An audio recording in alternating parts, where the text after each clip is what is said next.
हमारी प्यारी धरती पे यूं तो अनेकों ही पर्वत मिलते हैं, पर लगता है भगवान को भारत से कुछ अलग ही प्यार था, कुछ अलग ही स्नेह था। इसलिए यहाँ की भूमि पर, यहाँ की कथाओं में इतने सारे पर्वतों का वर्णन मिलता है। जैसे कि कैलाश पर्वत, जहाँ पे भगवान शिव स्वयं वास करते हैं। त्रिकूट पर्वत, जो माता वैष्णो देवी का घर है। मेरू पर्वत, जिसकी मदद से समुद्र मंथन हो गया था। इसी प्रकार से एक बहुत ही प्यारा अद्भुत पर्वत है, जिसका नाम लेते ही मन में एक अलग ही श्रद्धा उत्पन्न हो जाती है।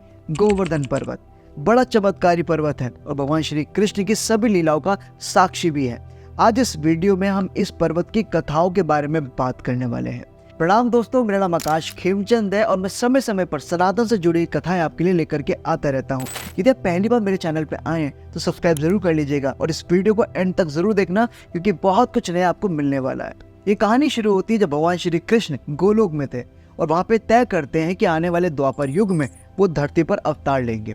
परंतु एक राजा अपनी रानी के बगैर तो जाएगा नहीं, तो वो इस बारे में राधा जी से चर्चा भी करते हैं। राधा जी कहती है, ठीक है, मैं चलने के लिए तैयार हूँ, परंतु मेरी कुछ शर्तें रहेंगी।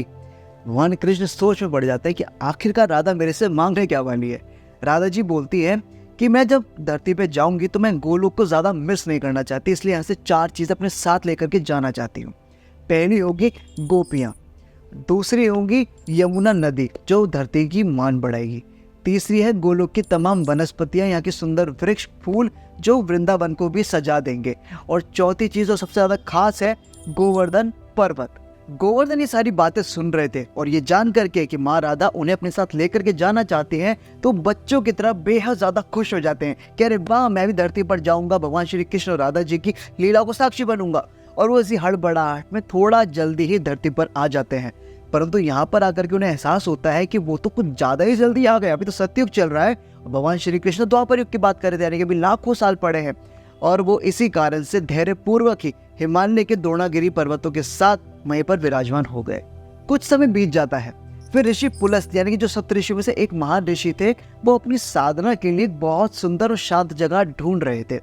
ढूंढते ढूंढते उन्हें गोवर्धन पर्वत नजर आ जाता है और देखते ही पसंद भी आ जाता है।